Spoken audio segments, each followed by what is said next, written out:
What's up, guys? Welcome to another credit card news live stream. I'm Cal Barton. Hope you're having a good weekend so far. Danny, thank you for the super chat. I really appreciate you doing that for me. Let me go ahead and post this up.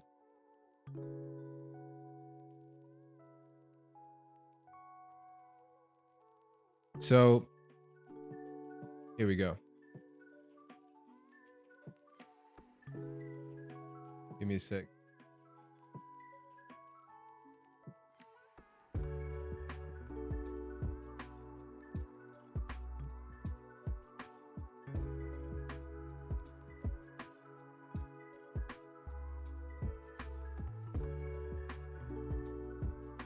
There we go. So I just want to get that straightened out. So guys, we have a few things occurring this week in credit card industry. I just want to get started with some news here.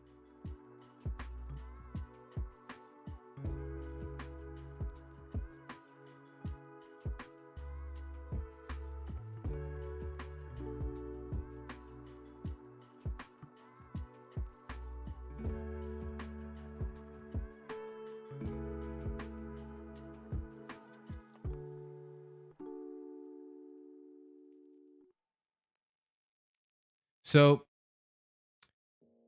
here's the first headline. Average credit card interest rates have topped 20%. And so rising interest rates have pushed the annual percentage rates on credit cards to newer highs. It's the first time that rates have topped 20% since 2018, and rates are poised to go even higher across the board. Credit card balances reached $841 billion in the first 3 months of the year, according to a report from the Federal Reserve Bank of New York.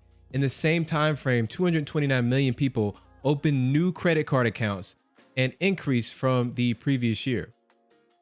So this is really going to affect people that have, are revolvers. So people carrying balances from month to month, which seems to be increasing. And I know that's not you guys. I know a lot of my audience is paying that credit card bill, paying the statement balance, usually before the statement closing date, and especially by that due date. You always want to be conscious of that. You don't want to fall prey to those interest rates and late charges that the credit card issuers are hoping that you do. So a lot of people are sweating because those interest rates that, for their debt is going to raise. And so if they're paying the monthly minimum payment, that's going to shoot up.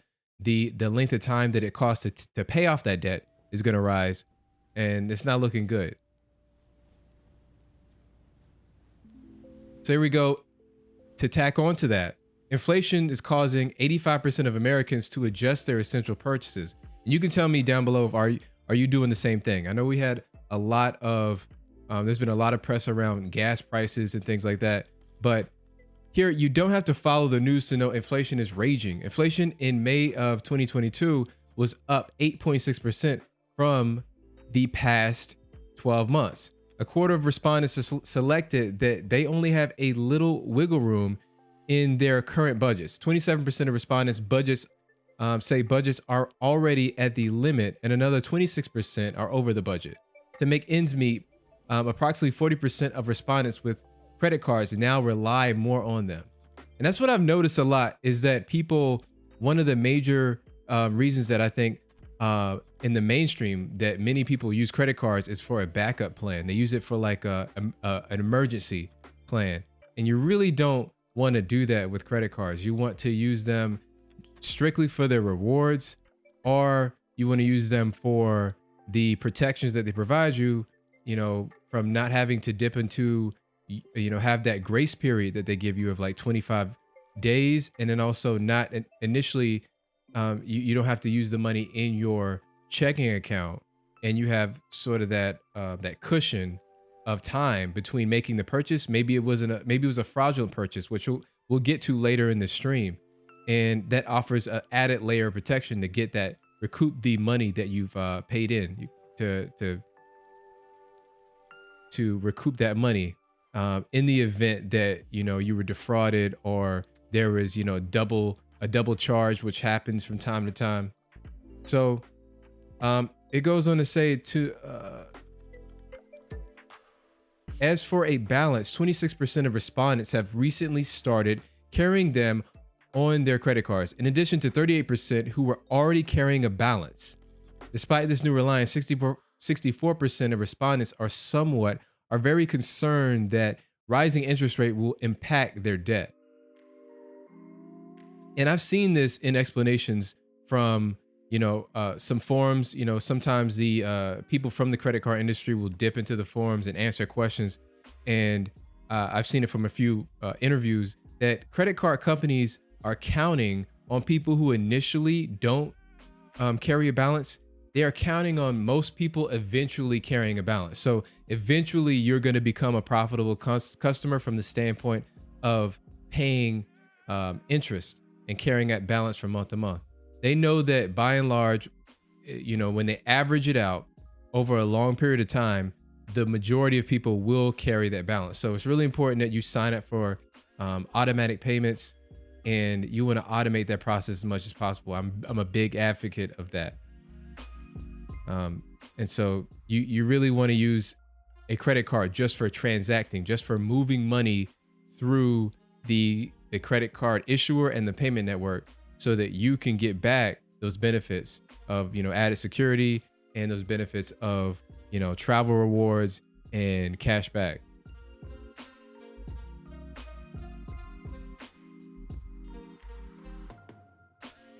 Next, we have 23% of consumers have held crypto in the past year. And so you really can't get around covering crypto, right? It kind of impacts, everybody's life at some point. We all heard about it. And consumer interest in crypto bloomed during the pandemic, with payments finding that percentage of consumers who held crypto at some point during the year rose to 23% in 2021 and 16% in 2020. After the crypto bloodbath of recent weeks, I think that's a pretty apt name, the bloodbath, because most of the cryptocurrencies, they dipped like 70, 80, 90% at some point. Some of them lost. With Terra Luna, it lost like all its value. That was an insane kind of debacle. So after the crypto bloodbath of recent weeks, confidence is wavering. Consumers' reasons for buying and holding crypto differ. More than half, or 55% of consumers who have held cryptocurrency in the past year, bought as an investment. I'm gonna use air quotes there because you already know I'm pretty down on crypto. These are typically higher earners, as only 50% of consumers making under 50,000 have held crypto. So yeah, this is, I personally believe crypto is a big gamble. I'm a big advocate of index fund investing, just buy and hold and index tracking, preferably the S&P 500, because over a long period of time, and this is not investment advice, but over a long period of time, it has been proven out that the market goes up and to the right. Is that? Yes, up and to the right. And so if you invest like that, then you're never going to lose. But if you're trying to make quick wins, you're trying to time the market, that's proven to be overwhelmingly difficult. And most people, fail horribly at that. And, crypto, it seems like crypto is proven to be largely a pump and dump. It's been largely proven to be, I think, detrimental to most people who call themselves investing in it. But let me know in the comment section. You may feel a lot differently than me, but I don't think it's a net so far for the average, the average participant in the market has been a net negative. And it's really concerning that so many people, I know you can let me know in the comment section. It seemed like everybody got wrapped up in crypto mania back when like Dogecoin was peaking. What was that, like early last year? And then left and right, you see people coming out of the woodwork talking about all of the amazing, gains they have gotten. And they call it like survivorship bias, where you only hear about the big wins and you never hear about the losers. And there's many losers, but they're not going to be as loud and proud as the winners, right? And, we fall victim to all of that, that huge narrative that's been pushed over the past few years, that crypto is your ticket out of mediocrity. Crypto is your ticket, out of the rat race. And I think it couldn't be further from the truth. And so we're just coming back down to earth, it seems like, right now. And this is why I'm a big fan of credit cards, because it is credit cards are so great, because if you set it up for automatic payment, if you always pay your statement balance in full every month, then you're not paying any interest. You're not paying, hopefully, any annual fees, because I'm not, a big on annual fees. But if you are, you want to make sure that you're extracting enough value from those annual fee cards to greatly offset the fee that you're paying. So you can rely on day in, day out that specific credit card is going to get you that the percentage cash back, or the percentage, reward that it's promising you. And, you take something like the City Custom Cash Card, which I'm a big proponent of the City Custom Cash Card. I have 2 of them. And I know that on any given month, I'm going to get 5% back in my top spending category. And since I have 2, I can choose 2 different top spending categories. And so I can max them out and get, $50 a month between the both of them. And it's going to work out, and it's going to be consistent, and I can repeat it month in and month out. You can't do that with a crypto investment. You never know what you're going to get. You can't, it's proven to be insanely difficult to time the market and invest in crypto. If you're interested in City Custom Cash, I have a link. You can go to my website, calbartoncashback.com. I have links to that, and you can sign right up. All right. So the next story here. Colorado's passage of surcharge law leaves Massachusetts and Connecticut as only states with surcharge bans. The new Colorado law, signed by Governor Paulus on Thursday, caps surcharges at either 2% of the transaction amount or the merchant's actual cost of transactions. It mandates disclosure of the surcharge amount to consumers prior to the transaction and prohibits surcharge on debit cards. The bill aligns with U.S. Supreme Court precedent and legal decisions in other states, ruling that surcharge bans unconstitutionally restrict merchants' First Amendment rights. Colorado's passage of the law leaves just 2 states, Massachusetts and Connecticut, with the surcharge ban. So, I think with the surcharges, I think a big example of that is people usually go to a restaurant and they complain that the restaurant's going to charge them a little bit extra, a certain percentage extra on the bill for a credit card purchase. You could easily do this by either raising or lowering, just adjusting the price of the bill. So it's kind of like, it's a little bit technical to, what you call a surcharge. You can effectively get the same outcome as a surcharge. You can get around this pretty easily. But as on the whole, I think I don't like the idea of being charged extra for a credit card purchase. I feel like if you're going to accept, payment methods, you should really just equal it out. And that's pretty much what we have in most of the industry. You go to any store, you're usually going to pay the same amount at by and large at most stores for any purchase, no matter how you pay. And so I really don't like to see that variation when you're out and about. So not a big fan of this.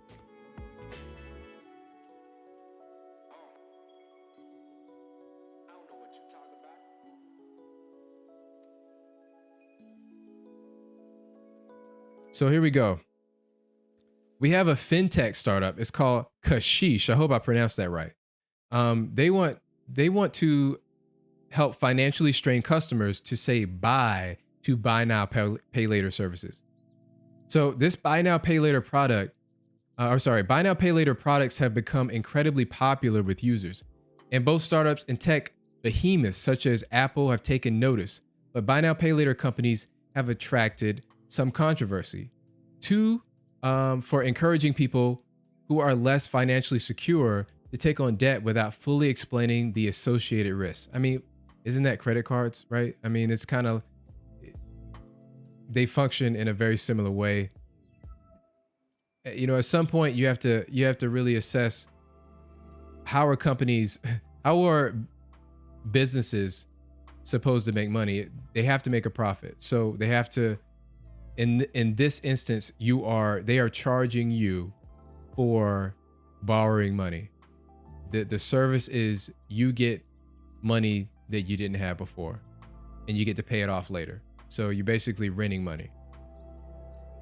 And you guys tell me in the chat if I'm wrong. That's the way I think about it. But here's what they're trying to do. Kashish is a fintech startup that's less than 2 years old. They came out of stealth. And so what stealth means, if you don't know what stealth means, stealth basically means that the company is pretty much hidden. They've been working, growing the company, attracting investments, angel investors, what have you, during, several rounds of basically they've been going through like an incubator, building their business out, but not really exposing themselves to the competition, and basically being able to keep all of their progress and all of their just basically all the work they've done private, so that any competitors can't just spring up and try to copy their business model. I believe that's why they do that. And so they're less than 2 years old. They came out of stealth, and the product's founders say you can benefit consumers by offering flexibility that's similar to buy now, pay later, but without taking on a loan. So you're basically using your own money here. The company's main product is a web browser extension that allows customers shopping online to split their payments across multiple combinations of debt, credit card, and gift cards without having to pay a fee or interest. I actually really like this. And before I was kind of on the fence. I didn't know how to feel, but I think this could be a good thing. They're targeting people that are paycheck to paycheck. So maybe the money's tight and they may be able to pay for the purchase on their own, but the money is kind of spread out in different areas. Maybe they have a little bit in their savings account. They have, maybe they have some in their checking and they can make up the rest. Maybe they have a little bit of an available balance on their credit card that they could pay off in a timely manner without paying interest. Or maybe they also have a gift card that they can use for that store. So they're basically providing a service that, and I haven't seen the user interface and actually the specifics, but it would be nice to be able to, if you would have the option to spread the payment out over all of the sources of income or sources of accounts that you have, where you have money stored. And they've also said that they're going to target people who want their card to be top of wallet. And so what top of wallet means is that and this is what many credit card issuers want their card to be, your top of wallet, meaning you use that card the most. That's your daily driver card. That's the card that you reach for and you use for most of your transactions. And there's a few reasons why you want this to happen. The more you use a card is proven to be the #1 way to get a credit limit increase. That's one. And then two, you also want to keep that card open. And many people want to keep, especially their older accounts, they want to keep them open, presumably forever. And the way you make that happen is that you use the card periodically. Now just think about this. What if you could, for any given purchase, you could use your preferred card for a purchase, but maybe you could put a little bit of that purchase onto another card that you might be possibly trying to grow, or maybe you have two, City Custom Cash cards, and you want to, you're close to the $500 spending limit for that month. Maybe you put the rest of that purchase onto your second Custom Cash card, or maybe it could be an alternative card that has the same bonus category. So that gives you some more flexibility, and I like the fact that it's fee-free. A free service is always good. You're going to pay in some way, but at least a free service, you have the choice of not paying, monetarily for it. So this could be good. I'm very open to a service like this. It's really good to see new businesses come in the market with like a creative function, or solving a new problem, or solving the same problem in a different way. You tell me in the description, does this seem like something, in the comment section, does this seem like something that you'd be interested in?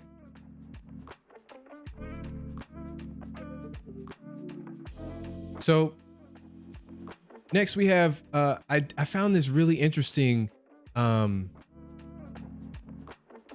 discussion on the Reddit forums, and it says if your credit card is converted to a new bank, stop using the old card a few months before. I think there's some good information here.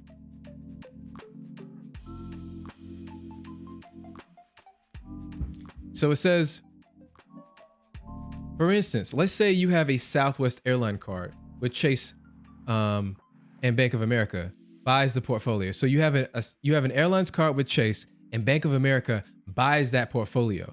Chase says their card will work until December 31st, and Bank of America says their card is active the following day. You should stop using the Chase card way before the 31st. Why that is? Because if you need to get a refund or dispute a charge on the old card, it's a complete nightmare. Because in this example, Chase is no longer obligated to help after the conversion date, and Bank of America doesn't have your Chase transactions. The banks will tell you it will be a seamless transfer, but it never is. Everything my company buys another bank, every time a company buys another bank's portfolio, I have worked 60+ hour weeks unraveling the mess of missing merchant credits. Thanks for coming to my TED Talk. So that's how he ends it off. But I think this is really good advice, because this is something you would never really think about until you've been through it. And it happens so infrequently that I think most people are not going to be, privy to this information. I know that when it's happened for a few of my cards, like for example, the Uber credit card, well, that got closed down. But actually, I think I got turned into the Barclays. Am I correct? I think, Danny, did that happen to you, where it got turned into the Barclays View card, or is that a different card? I can't recall at the moment. But yeah, so if you're using a card heavily, thanks, Danny. If you're using a card heavily, then it might become an issue for you if you have to contact customer service for any reason. So it's really good to know that maybe put that card in the back burner. Maybe, sock drawer that card until the whole process is done, because there might be some hiccups, and you really don't have time to take out of your life to get on a customer service call, wait on hold. The wait times are going to be maximum. It might be over an hour, and then maybe you have to go through the process of multiple phone calls. It could be a huge headache. So I think that's a good tip to remember. And this happens more often than you think it might, because I had another card that was the B&H Photo Paybu card, and it converted from a Synchrony credit issue. The credit issuer changed from Synchrony Bank over to Comenity. I know it's horrible, right? I mean, they have a horrible track record, Synchrony and Comenity. They're kind of like neck and neck for the worst, but there's always going to be some mismanagement, and you got to think it's going to be a little bit of a mess trying to transfer all that data between issuers. So it's good to kind of leave yourself out of that. Next, we have a lesson learned: always pay in local currency. So this has to do with like foreign transaction fees, and this only hits again when you're traveling outside the US, which I know more of us are doing. So here's what he says: kicking myself really hard for this. One year I traveled overseas for the first time, and everywhere I went, I had the option of Euro or USD, United States dollar. I figured, what difference did it make if the bank converts it all at the end on my billing statement? At least that's what happens when I go to Mexico and Canada. I only use credit cards that did not have a foreign transaction fee. I still got hit with $1 to $2 currency fees, and he paid little over $60 in fees. That's a hard lesson to learn. Hopefully it helps someone who might make this mistake. So the answer to this, this issue is that you want to use the local currency when you're given the choice. MasterCard and Visa will give you a much better exchange rate. And so I didn't even know this until today. When I traveled out of the US, I didn't see a choice to choose the local currency to have my credit card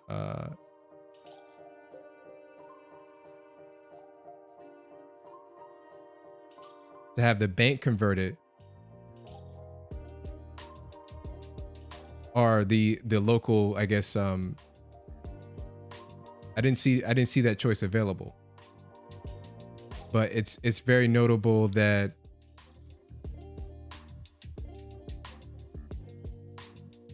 you always want to use the local currency. And just so you know, foreign transaction fees are 3% for most cards. And just about 60% of credit cards have that foreign transaction fee. So you really, before you travel abroad, you really want to take note of what cards have that fee, because you never want to use those. And this is one of the highlights. I know that the Capital One Quicksilver card it's got some downsides, and it's more of a beginner card, but one of the shining points, one of the redeeming qualities of that card is that it has no foreign transaction fee.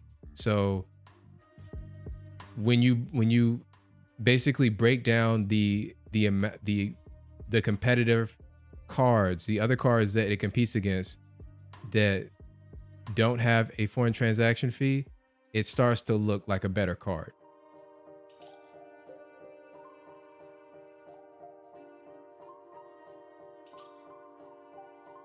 Next we have here, this is why I always use a credit card.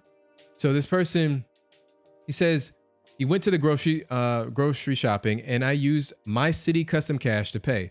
When I get home, I noticed on my receipt that I bought 24 energy drinks for $12 when the advertised price for them was $8. Total grocery bill for the shopping trip was around $37. He talked to the grocery store, and they even acknowledged the actual price would have been $8, but refused to refund the difference unless I returned with the drinks. I could have done that, but the grocery store was a 15-minute drive and would have cost me $5 in gas to get there and back. Anyways, I end up disputing the purchase with Citi for the correct price.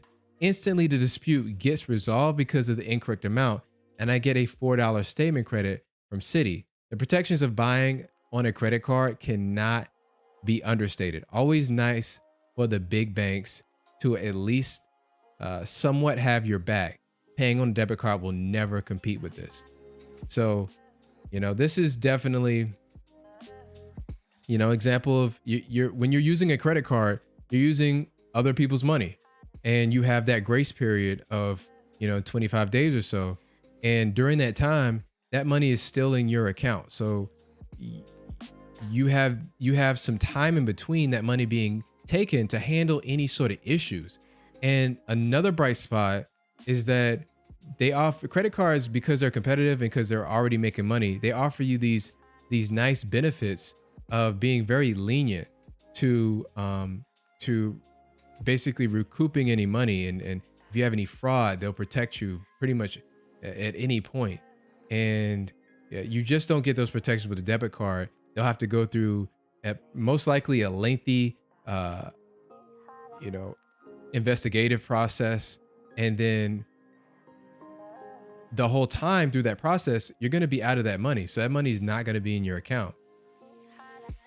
This happened recently with Meijer in the Midwest. Is like a grocery store in the Midwest, and they were double charging and they were overcharging their customers.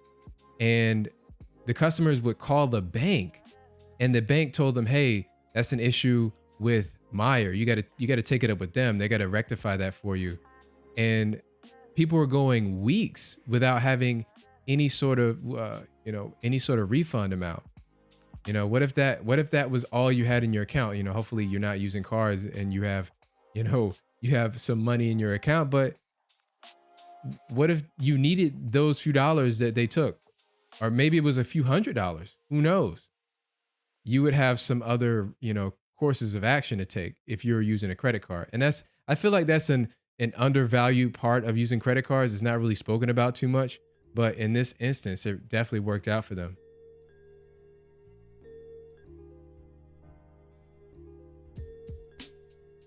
All right. I want to talk a little bit about Chase here. And you guys tell me if I'm wrong. I still haven't used this Chase travel portal.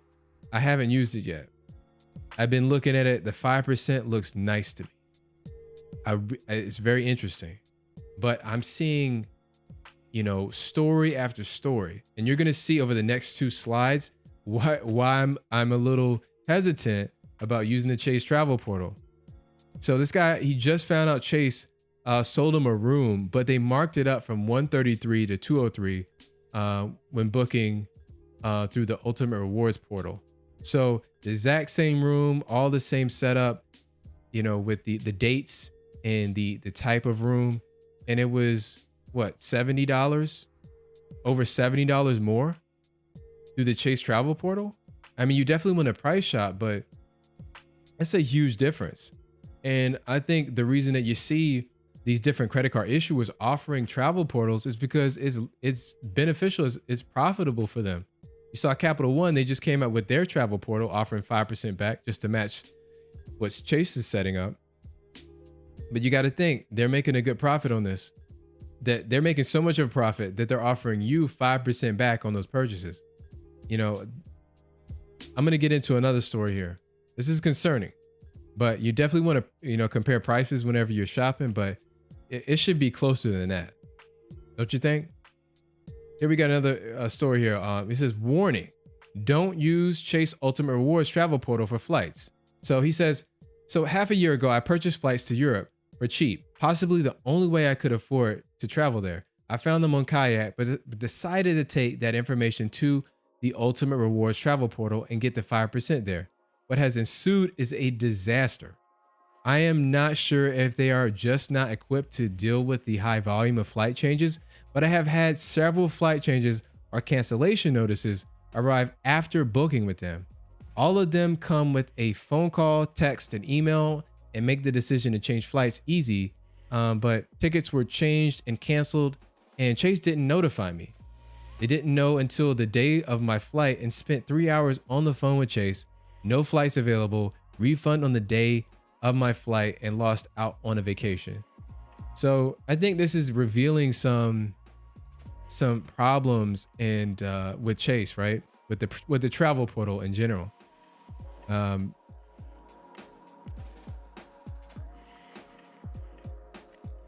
You're paying more at times because the travel portals have kind of been shown in some instances to not show all of the travel options. Sometimes they don't show the lower end options.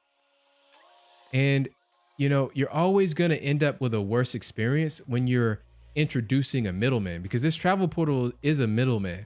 And so now you have to, you know, you make your reservation, and then they have to communicate. You have to communicate with their travel portal, and then the travel portal has to go and communicate with the travel provider, which is like, you know, Delta or you know, any sort of airline company. And so there's all introduced complexity there. And it's a huge problem. If I can't, I personally always have a problem when I have to go to multiple sources to solve a problem. I want to go to one source to solve a problem. If I have an issue with my booking, if I need to rebook, or if I need to be notified of something, I only want to have one point of contact. It's always good to have just one person. If I could have a direct phone number to somebody who's going to help me, just one person who just focuses on me, or they just focus on you, that would be the best setup. But now you have to figure out, okay, who am I going to go to solve my issue? And now, because they have, you know, 2 separate databases of, you know, tickets and reservations, I'm sure it can't be easy to sync all that data up. And that's why, you know, you're getting issues like this. I see this like multiple times a week on the forums. And you can let me know, have you had a good experience with travel portals in general, not just Chase's, but any travel portal in general? Let me know what your experience was in the comments. You know, based upon the 48 laws of power, you want to judge everything by what it costs you, not just in the monetary value, but what it costs you in time, dignity, and peace of mind. And I feel like this is really hitting on the time and peace of mind, because now you can't be absolutely sure that when you get to your day of departure that your trip is still valid. Your flight is, your tickets haven't been, oversold, or, if something happened with your flight, you want to be notified as soon as that happened. Just imagine you could have, weeks in advance, you could have done something to stop an issue or to prevent an issue from happening, and you're just oblivious to everything. It's a horrible, that eliminates peace of mind right there. And now when you get to the day and now your tickets are already canceled, if it's during a holiday season, there's no extra seats anywhere. You're gonna have to do all this sort of magic and wizardry to get you to your destination. You might have to go to another city, so you're gonna have to stay on a phone call. Look, he spent hours on the phone call with Chase to try to solve this problem. So now you're wasting time. How much is your time valued? How much do you value the time that you spend? As we get older and start earning more money, we put a higher value on our time. It's not as plentiful. Time is that's the least expendable thing that we have. So I put a pretty high value on that.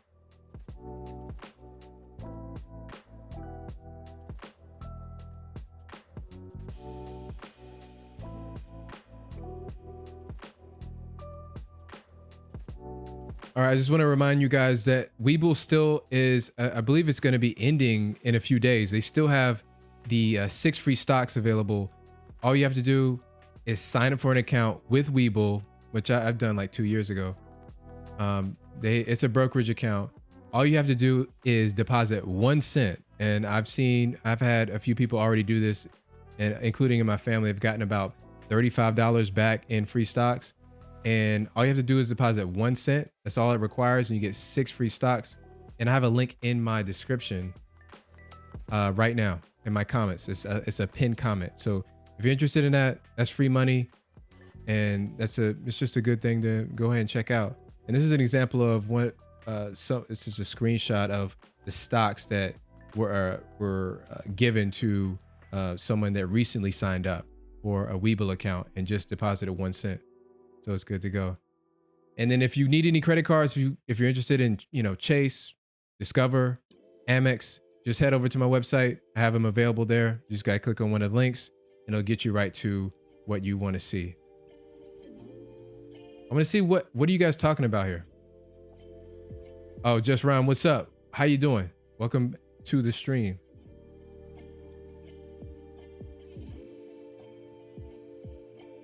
So you're saying, thanks, but do you know any strategies for that? The lady from Chase told me, she says people rack their credit cards to the max, then pay it all the way down before the closing date.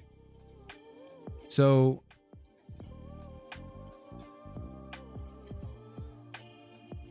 yeah, if you're referring to how to increase your credit card limit, I'm just going to assume that's what you're speaking about. That is a good way to go about it, because here's the thing. When you pay before the closing date, then you're going to zero out what's reported to the credit agencies. So there's going to be a zero balance getting reported. I have seen some evidence that if you let just like, if you let between 1% to 9% report to the credit agencies, it seems to give you a better chance, better your odds at getting an increase. And it also helps increase your credit score slightly, because it's been shown that there's this 0% penalty that is applied to your credit score.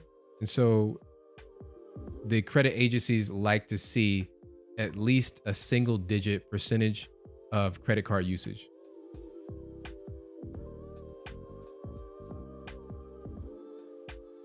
Jorge, what's up, man?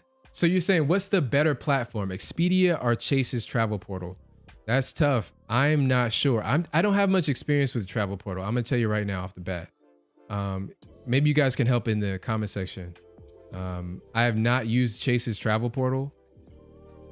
I have used Expedia over the years, maybe a couple of times. When I'm buying flights, I usually go through Google Flights, and If I'm booking a hotel, I'll usually go through like hotels.com. If I'm traveling and I really want to have a great experience, I usually go through Airbnb. I love to have, you know, a whole house. I like to have a whole townhouse with a rooftop view and things like that.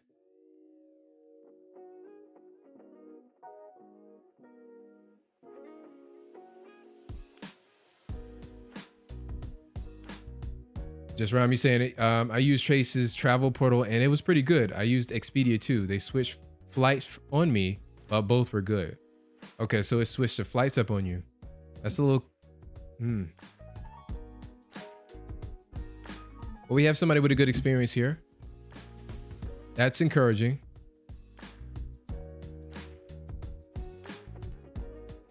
Dan Smith, what's up? Welcome to the stream.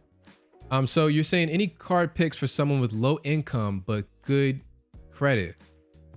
Well, listen, most credit cards are going to accept you.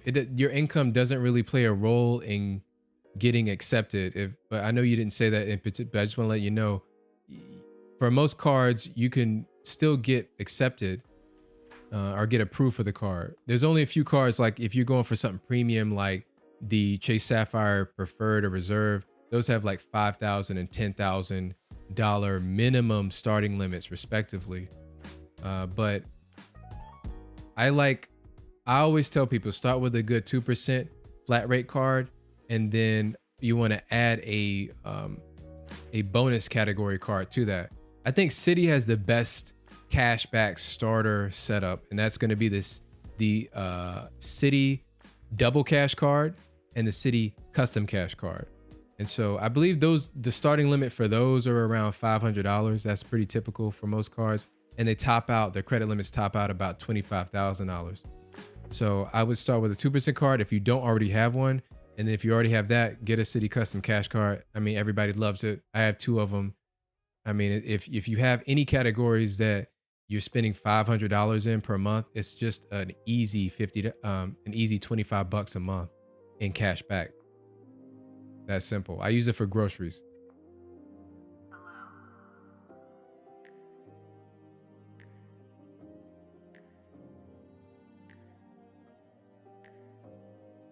Yeah, Mike Smith, I agree with you. I'm not feeling the switching flights thing. Yeah, that's tough, man.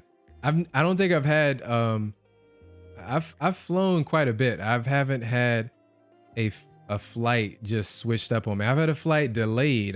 And I think once or twice I've had a flight canceled, but not just, switched on a whim. So that is a little concern. I know, it's a little odd to me.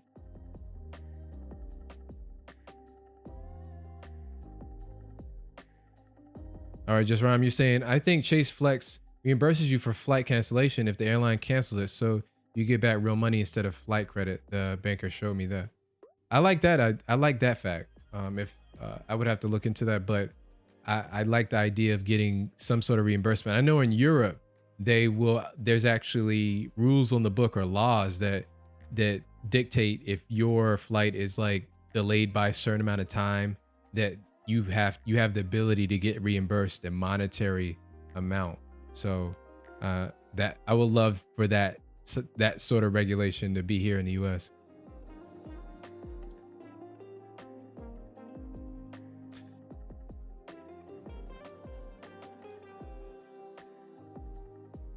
Okay, Patrick, it's points now. Okay, so I guess thanks for pointing that out. It's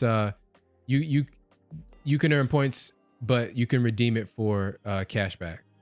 So that's true.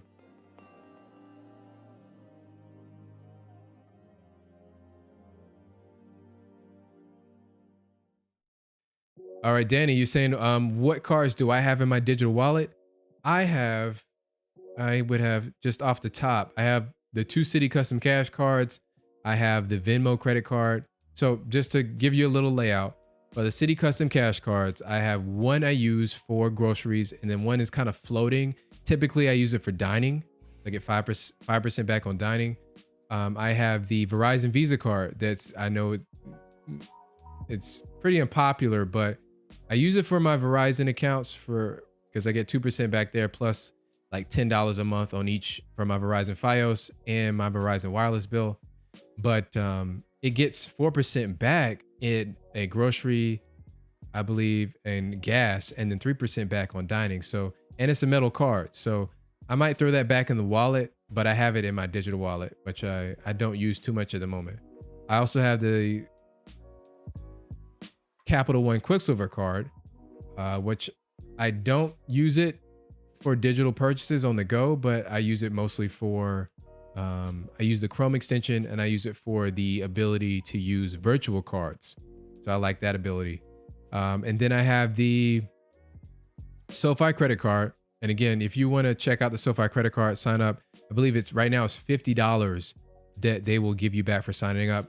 That's also my website, direct link to the SoFi credit card. I've been using that for over 2 years. Definitely love the way that's been working out.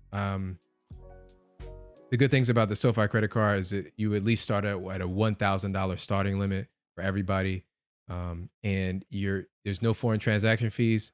That's going to be my base layer 2% card that I use for any purchases that fall outside of the bonus categories. And yeah, let me check. I have some other cards here, but no, I'm missing some. I have a Chase Freedom Unlimited card that I use from time to time. I'll use that for, dining, or I use it mostly for dining if I use it at all. And I feel like I'm missing something here. Let me check real quick. I'm gonna let you know right now.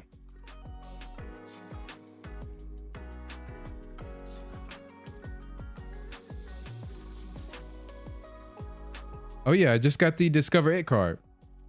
I just got that. Danny, I know you have that card. And I have the PayPal MasterCard. Just use the PayPal MasterCard. Guys, you should know about this. The PayPal MasterCard it's a 2% flat rate card, but it added the ability to, you get 3% back on PayPal purchases. And if you don't know, there's a PayPal button under a lot of, under a lot of merchants, especially online, and even in some in-store merchants have it, like Home Depot. So that's unlimited 3% back for PayPal. And I Discover It. I'm still trying to figure out where I'm going to use that. I'll definitely take advantage of the 5% categories, but I haven't yet really used its full potential. So it's in my wallet though.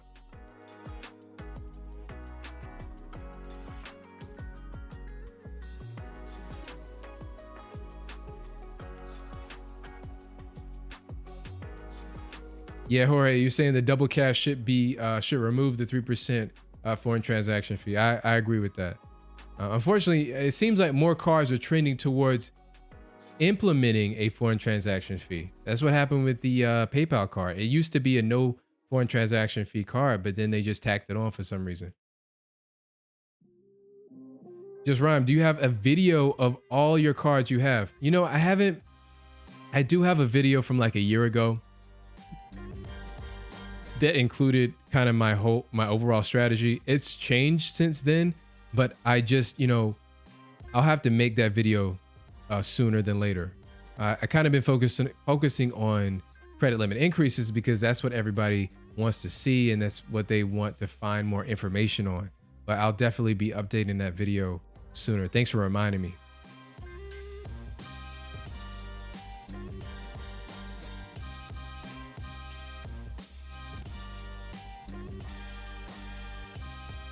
Oh, Shanika, well, listen, welcome to the stream. Welcome back.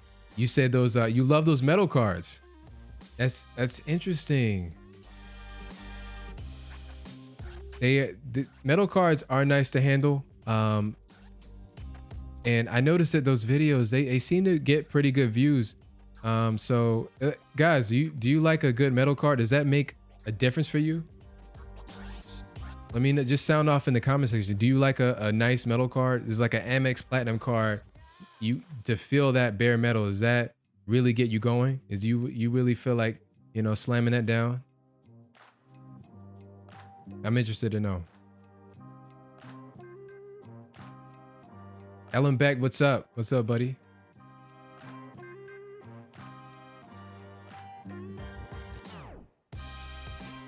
Mike Smith, how many cameras do you have set up? I have 3 cameras. I have 3 cameras set up right now.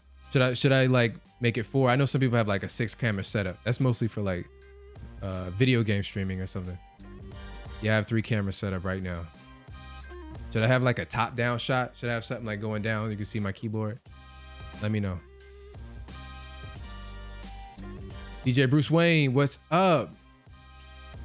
Welcome back. How's your weekend going so far?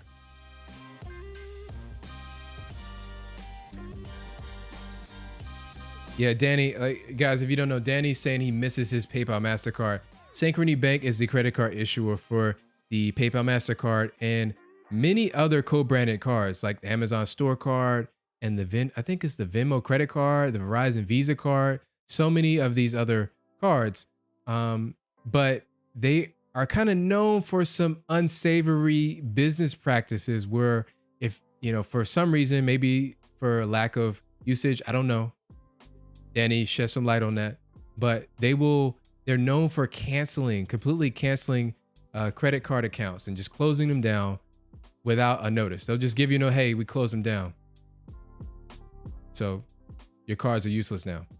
So that's what they do. So keep an eye out for that. That might deter you from their cards. And I understand that. But they do have some compelling options out there. And here's some redeeming qualities. Danny, I don't think you would disagree with this. Nino said this a few weeks ago. Synchrony Bank is known for giving you some nice credit limits. They will give you higher credit limits. A few of those, I have $10,000 plus credit limits on a lot of these Synchrony cards. And another thing they'll do is they'll give you no foreign transaction fees.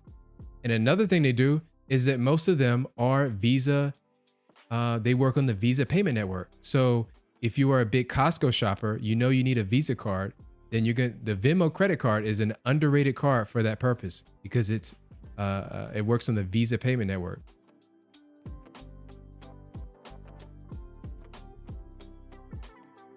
Just Ram, you saying I found out there were 2 versions of the Discover It.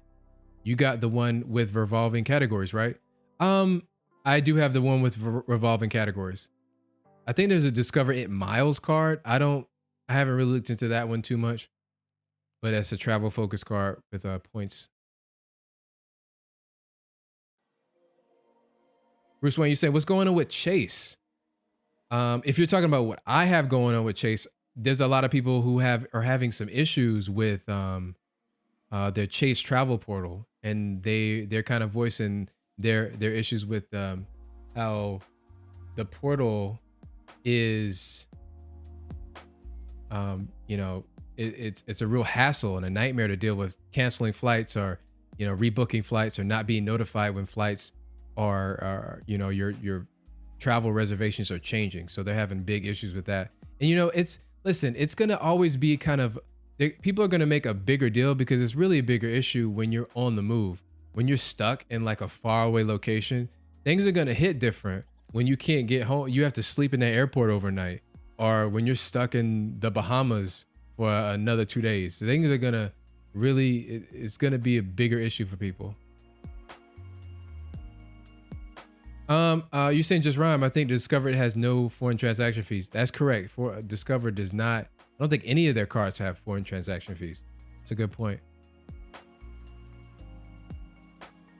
Patrick, you saying Discover is double back for the first year? Double cash back? Yes, they do that cash back match, is what they call it. That's what they their moniker for it.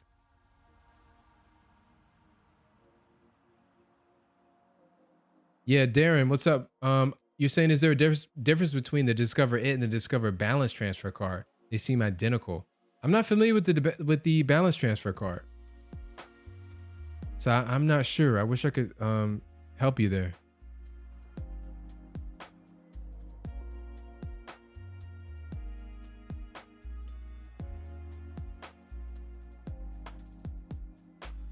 Danny, you're saying you love your metal cards. Listen, I have so few. I used to have the Capital One Saver card, and that was metal. That felt great, but it had a $95 annual fee, so I had to get rid of that. So it's really hard to find a metal card that has no annual fee, I've noticed.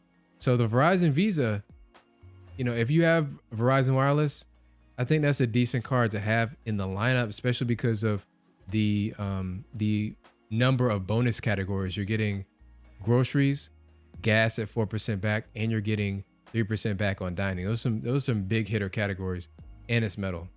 So you can take it out to the restaurant. It's a nice matte black finish to it. It's pretty cool.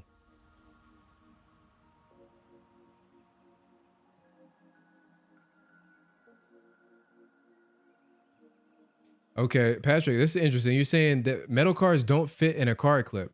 I wish I had my credit card, had one of those like credit card, like it's like an aluminum credit card holder. It holds like 5 cards, but you're right. The metal cards are a little bit thicker, so you might have an issue fitting that one extra card in your wallet. And it might, if you put the wallet in your back pocket, it might be a little stiffer for you. So you definitely want to keep that in mind. If you carry a lot of cards on you, then it's going to take up a little bit more space. But listen, you got to flex sometime, right? You got to say, hey, I got good credit. I got a great metal card here. And sometimes you just got to have it on you. Lamar Frazier, what's up? I don't think I've seen you here, but welcome to the stream. You're saying most cards should be moving to metal. Yeah, I hope. I feel like credit cards, the metal does cost more to produce. I think it's pretty clear that would be the case. I think most credit card issuers want to keep that as a distinguishing factor for a more premium, higher tier, usually annual fee card. So if you're on the side of no annual fee cards, you're probably not gonna have any metal cards in your possession. That just seems to be how it shakes out. Speaking of metal cards, did you guys see the curve card? Danny, I was speaking with you about this before. There's this thing called the curve card that's it has a bunch of features with it, and it's metal, where they allow you to basically take all the cards that you have and then put them into basically one account, and they're linked to the curve card. So basically you have access to all your credit card lineup through one card, and they allow you to do things like kind of post-date purchases. So within a 30-day period, you can go into your account and apply those transactions to different cards, so that maybe you want to get the proper usage rate on a certain card, or maybe you want to get a better bonus rate on certain cards. So you can basically go through and figure out where you're going to get the most optimum cash back at. So that's interesting to me. I know there's been some issues in Europe where it doesn't apply it doesn't really work properly, but there's going to be some bugs in new products anyway. But I'm interested in trying it out.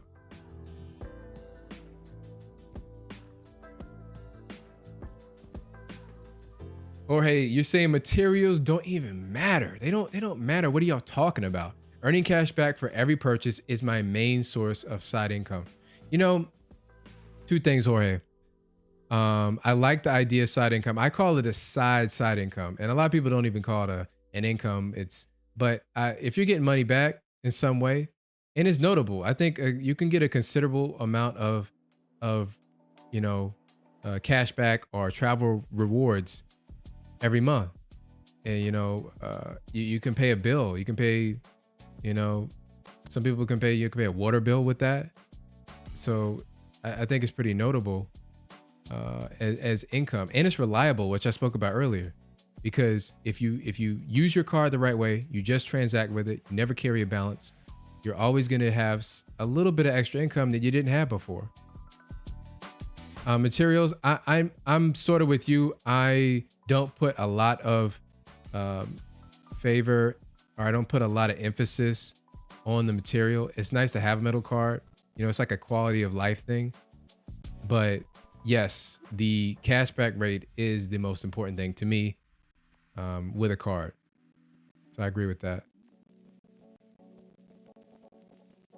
Yeah, Cheryl, it's interesting. So you find yourself, you're saying I have a few metal cards, but I always use my virtual cards. The cards never leave my wallet.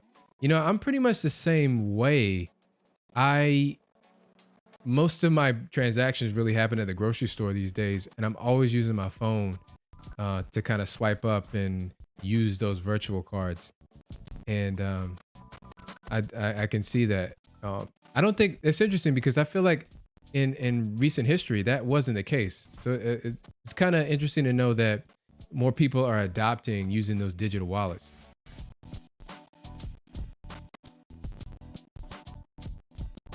Yo, Cheryl, you said your Apple Card is still in the box. That's probably the best place for it, Cheryl, because as soon as you touch that Apple Card, it's gonna get scratched. I mean, did you see how they said you you gotta basically white glove that thing to take it out? They want you to keep it in like a special leather, a special type of leather case and not get it scratched. Basically, it's an ornamental, you know, it's something you put on the shelf just for decoration. That's what it is. It's like a trophy.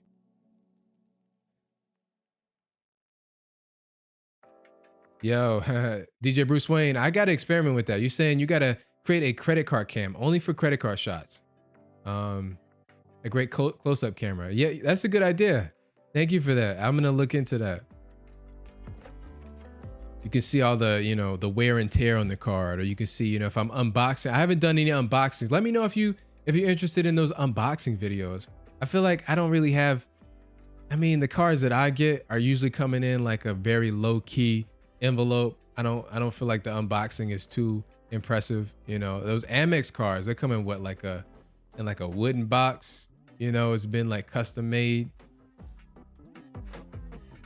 Have you watched any unboxing videos?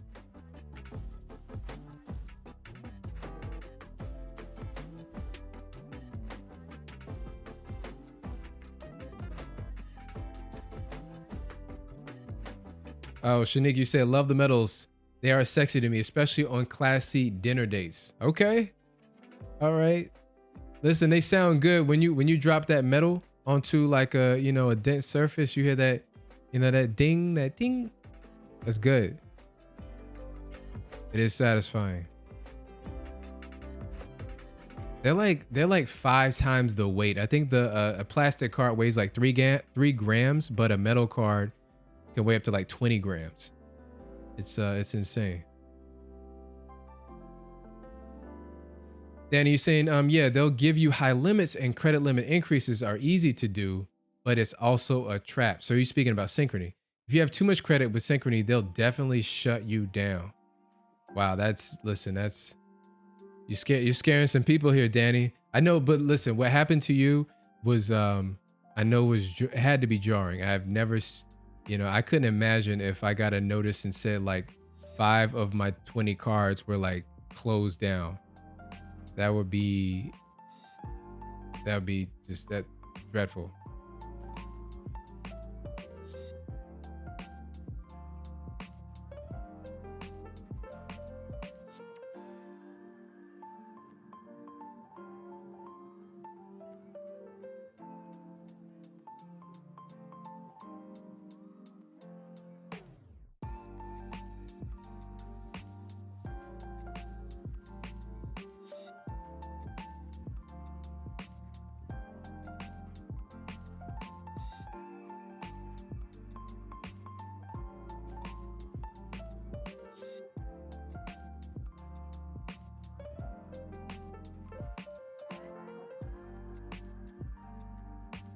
Shanika, I want to answer this question here. So you're saying is the curve card, is it like the master rewards app where you can have all your cards in one place? Um, are you referring to like the max rewards app? So with the curve card, I think with the curve card, what makes it different is that you use that curve card to make all your purchases on, and those purchases get routed to the appropriate credit card that you have in your lineup. So if you use the curve card at the grocery store, you could set grocery purchases to automatically get applied to your designated like city custom cash card for grocery purchases. And then if you wanted to use the curve card for utilities, it could get routed to the US Bank Plus card, because that gets you 5% back in utilities. And if you made a mistake and you used the card for like, you know, dining at a restaurant, and you wanted to apply that, you, instead of applying it to the Chase Freedom Unlimited card, you applied it to the city, you know, the custom cash card, you could after the fact go in and apply that purchase to the correct card. That's the way I understand it.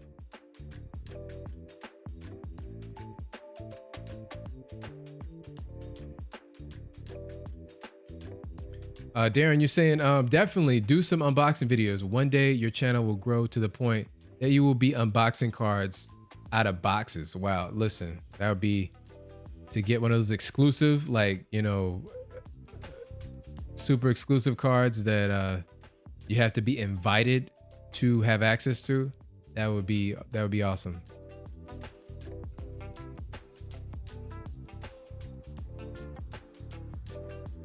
Oh, Cheryl, did you that new Delta card, is that the all black one with like the white or silver accent that they just I've been seeing videos about? It's made out of like metal from a Delta plane, one of the old planes. That's interesting.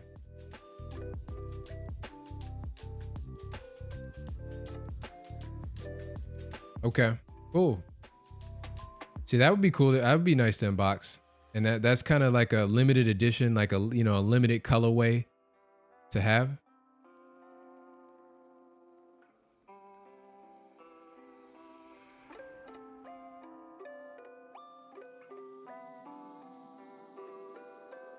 Well, listen, guys, yo, thank you for tuning in. I want you to have a great week. You know, I do this every weekend, every Sunday at 7 p.m. And you guys, thank you for hanging out with me tonight. Y'all have a good night.